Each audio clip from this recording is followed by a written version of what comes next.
Okay. Bismillahirrahmanirrahim. Assalamualaikum warahmatullahi wabarakatuh.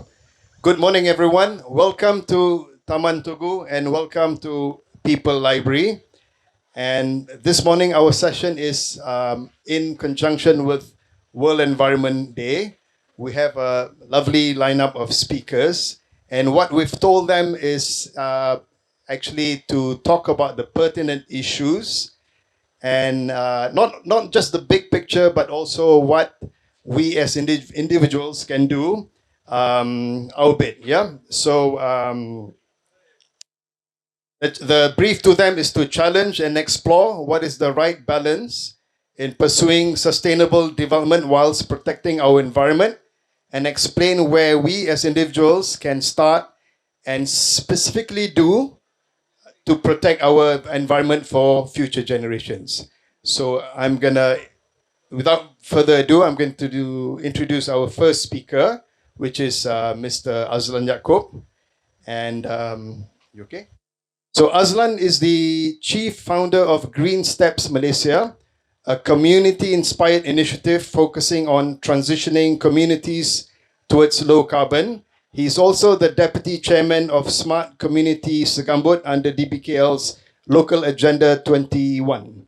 And his topic for this morning is Zero Waste City Development Challenges. Over to you, Azlan. Thank you, everybody. Okay, so I don't have slides, so this will just go on. My first question to everyone here is, because this is going to be interactive.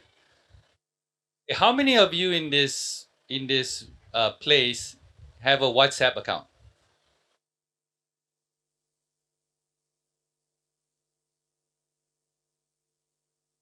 Is okay. Closer. Okay.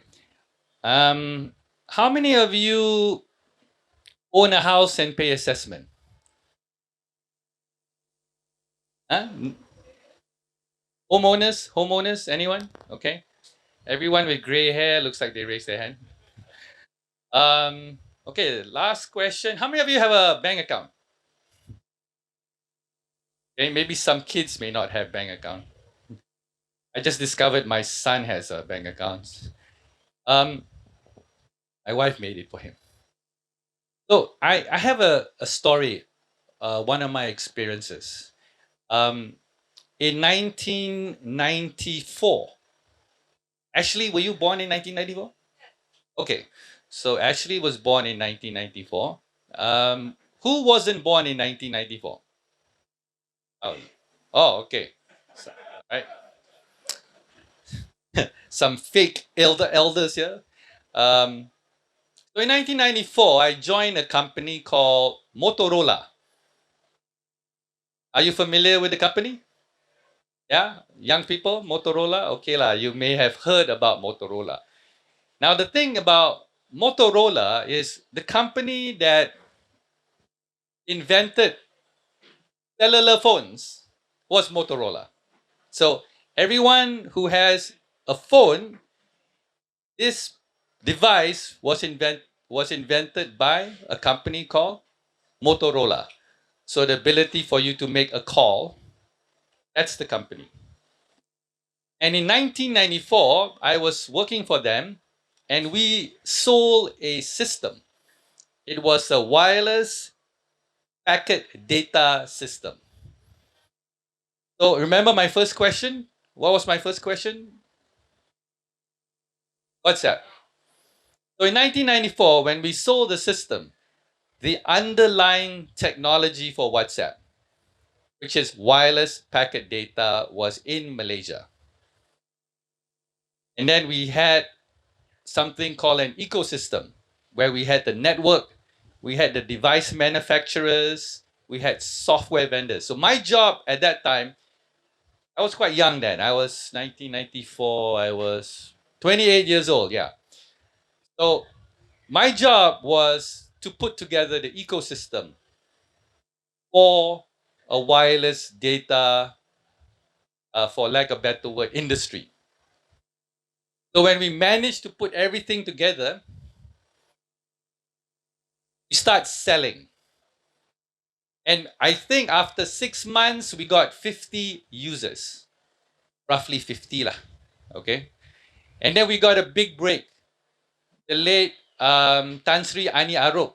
Anyone knows the late Tan Sri Ani Arop? Tenaga. He saw the system and he said, I want to buy. Can I buy 10, please? So we sold 10 systems to him. And he used it to connect to the senior management team in Tenaga. So when he wanted to say something, he would text it and he would go to them. And I remembered when we did training for Tenaga, a lot of the people that received it were also elderly and they had a hard time looking at the screen and typing because the keyboard was really small. Eventually, we sold something like 300 units to Tenaga. Okay?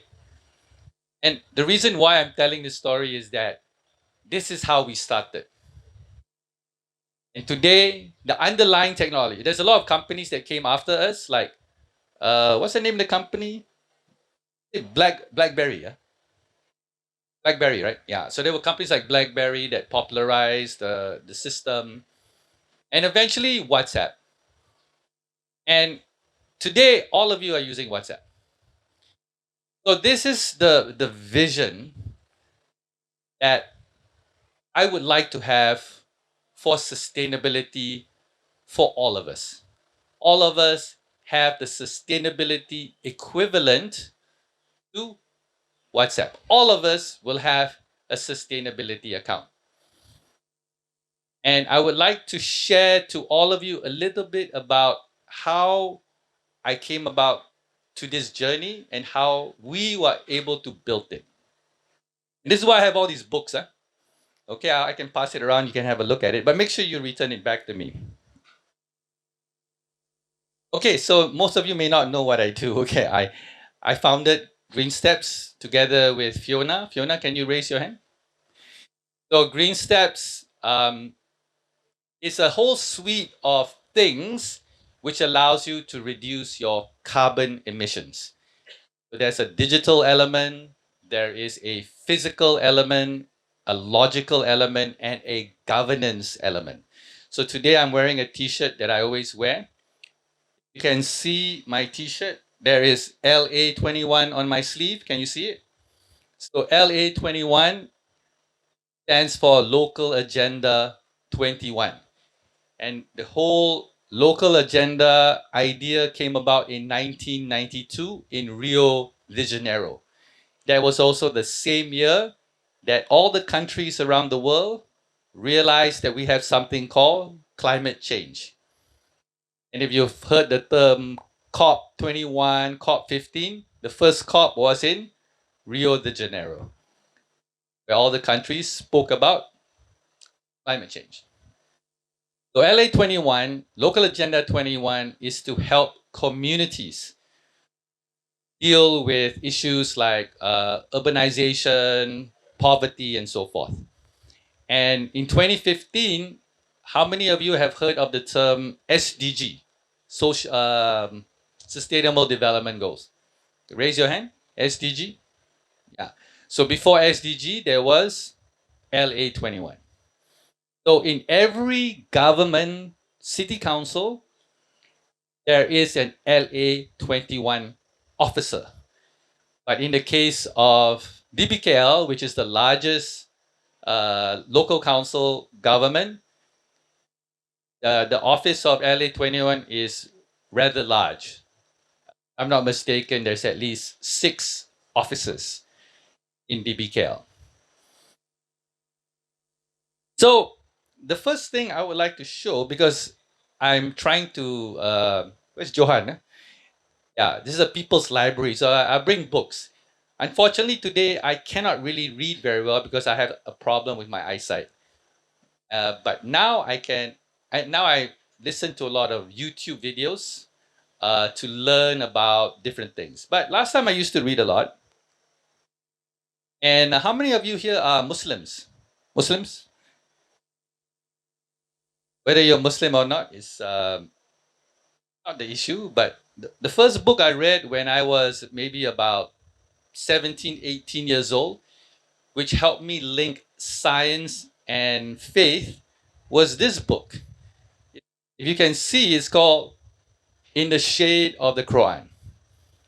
The writer of this book, his name is Said Qutb. He wrote this book while he was in prison. So he wrote all the chapters in the Quran and he helped provide the narrative. And what was important for me was I was a science student and he wrote and he linked the Quran and science.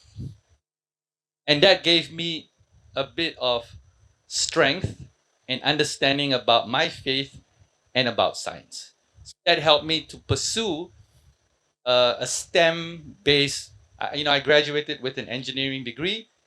And I'm not mistaken, there could be some today, but at one point in time, I was the only entrepreneur that I know of that had a digital, biotech, and clean tech resume. Like a real resume, I actually built something, not like I talk about it. The next book I would like everyone to consider, actually, there's 3 books here. It's an author. His name is Geoffrey Moore. He wrote the book Crossing the Chasm. Now, this book, or the books that he wrote, are mainstream Silicon Valley, Harvard Business School must read if you are to build products in a global market. Remember the story of WhatsApp. The WhatsApp story is very similar to the pathway that was described by Geoffrey Moore. So this was his first book. And let me see. I know it was written in the early 1990s. And Geoffrey Moore, if you Google him, you can see videos of talks that he gave to big companies. He even gave a talk to something called the I always get this word wrong. Is it the Anthropocene? The human? Yeah. There's a society in America of scientists. He gave a talk and explained to him this methodology for them to possibly adopt. He wrote another book. If you can see, it's called Inside the Tornado. And if you're familiar, okay, how many of you still use typewriters to write letters? Johan, you still use typewriter, right? No, okay, okay. So what happens that once a infrastructure of behavior change is started to be adopted, something called a tornado happens. That means everybody adopts it. And before you know it, the technology that you used before that is completely obsolete. It can happen very fast. So if you look at many technologies today that you use every day, they all went through a tornado experience. So again, Geoffrey Moore describes what to do, what not to do in a tornado. Okay, one more book that he wrote. By the way, I offer courses. Actually, the Malaysian government actually hired me to give courses in some of the material. And I think I'm the only one today that can give a course in this for green adoption. Fiona, when we're going to start? July, right? Yeah, with DBKL. Last book is dealing with Darwin. So what happens to the tech industry from the early 1990s to today is that companies like Motorola did not survive or they end up being bought by another company. So this book describes what happens, companies to technologies and solutions. Okay. Johan, how many minutes I have? 15. Okay. Now this is a book and it's you can see it's almost falling apart. The book is called High Tech Startup. It's a book about how to raise money, how to build companies, how to get equity, how to get debt. This book has been very important for me because in my journey To do the things that I do, I needed to understand how to raise capital, how to preserve capital, what to spend, what not to spend. And in fact, at one point in time, I had a fund based in Hong Kong, which allowed me to buy companies. It was a green fund. So understanding the capital process, I think, is very, very important if we are to make inroads into developing sustainability solution. This is another book. It's written by Neil Rackham. It's called Major Account Sales Strategy. Neil Rackham invented a sales methodology called SPIN. SPIN stands for situation, problem, implication, need. And if you understand these four phases, every time you go into a meeting, you will know whether you are in a situation with somebody, whether you are able to identify a problem, and whether what is the implication of the problem and what is the need. So a good example is Kusalma's Penang Reclamation Project, right? So I don't know if you have been following her, but there is a lot of implication when you put 3 artificial islands in the south of Penang. And then the argument is the need. Is there a need for 3 islands, 1 island? So he has actually defined these phases so that when you are in a cycle of selling, you understand where you are at. And in those cycle, you would know what to say and what not to say. Now, the interesting thing about spin, there's a section here which I think is very important for us green activists and promoters. It's how to change buying criteria. So he's got a whole chapter on how do you buy? How does the Penang state government, how do they make purchasing decisions?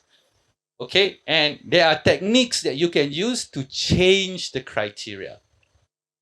Okay, so this is something that I use a lot when I have to deal with local government, Alam Flora, SW Corp, and the community, where I look at the situation and I'm like, okay, this is the criteria I need to change. Because once you change the criteria, then all the purchasing decisions will be based on those criteria. Fantastic book, guys. I highly recommend reading it. And there's videos, Neil Rackham videos as well. Now, I think another important book, which I happened to buy, which gave me a lot of insight, is Global Warming for Dummies. Okay? And the reason why this book was very important for me was I now understand all elements of global warming, like built environment, waste, of course, walking, cycling, transportation, water. So everything that we do, there is a carbon footprint. And this book gives you a very, very good overview of where all the sources are from. And this book also allowed me to design our app. Okay? So when we designed the GreenSteps app and digital platform, this was the book that guided me. Okay, I've got 2 more books, and I'll talk a bit about something that we are planning to do. I've not managed to start this. How many of you are familiar with things like forever chemicals, like PFAS chemicals and all that? You can I just have a show of hands? Do you know? I don't know if you know this, but chemical companies have created chemicals that cannot break down in the environment. They would take many molecules of carbon and other molecules, and they would create chemicals that are extremely durable For example, you know your when your non-stick pan. Okay, so many of the non-stick pans, especially in the past, where food doesn't stick to the pan, the coating that they use are forever chemicals. 10 minutes left. But I have not had a chance to build anything yet in terms of trying to address this through GreenSteps. But I hope to do it soon. Okay, last book is at one phase I just wanted to understand everything. So this book is called A World Without Ice. So what happens when everything melts up in the Arctic and Antarctica? What would the world be? So this book gives me the scenes in my mind, the visions in my mind of what the future would look like. And of course, the future will be extremely scary. So that gives me the thing that helps to drive me. So I'm also happy to announce that GreenSteps, we've done our waste ecosystem. We have the governance together with the local council. And the waste system is being implemented as we speak today. So Fiona, I think by the end of the year, we should do TTDI and Kampung Sungai Penchala. So once we do TTDI and Kampung Sungai Penchala, we will have the template to do PJ, to do Subang Jaya. I got a call, someone wants to do it in Saudi, maybe in other parts of the region. So we will build a template. And this template, together with DBKL at the IDP site in Cheras, we will actually train people on how to do zero waste in their neighborhood. We will also make available a crowdfunding site. We are going to build it where you can raise money um, to do zero waste in your communities. So whether it's bottoms up or top down or corporate led, we will have all the tools for you to build a zero waste zone. 5 minutes, right? Okay, roughly. So I'm happy to announce in June we are. I have someone that's going to join me. She does universal design. She's a student of my sister, Dr. Naziati Yaacob, who does universal design training. And we are going to do drawings of what a future neighborhood would look like. So we have identified 2 places in Taman Tugu where we would draw like accessibility, low carbon mobility, pedestrianization, cycling. And with the drawings, we are planning to go back to the merchants and the households and show them what the neighborhood could look like and how much money that you need. In fact, we are going to design it in such a way where you're not going to need a lot of money. Okay? And we're also going to go back with the feedback to local council and say, look, local council, this is how we want our neighborhood to look like. What this means is that hopefully within 9 months or 12 months, all of you in your neighborhoods, you can design your own urban space with our tools. So if you live in Cheras, you want Cheras to be like this, or if you are in Ipoh and you want Ipoh to be more for elderly, for example, we will give you those tools. That's why I'm quite excited to at least tell you that we are starting this process. And for every process that we start, we invite everyone to follow us in our journey. All right, I'm more or less done, and I would like to thank everyone for listening and allowing me to share some of the things that I am very passionate about. Thank you, everybody. Thank you, Azlan, for that very refreshing and enlightening talk and bringing your library along with you. We're going to take a short break before we call upon our next speaker at 9:40. Thank you very much.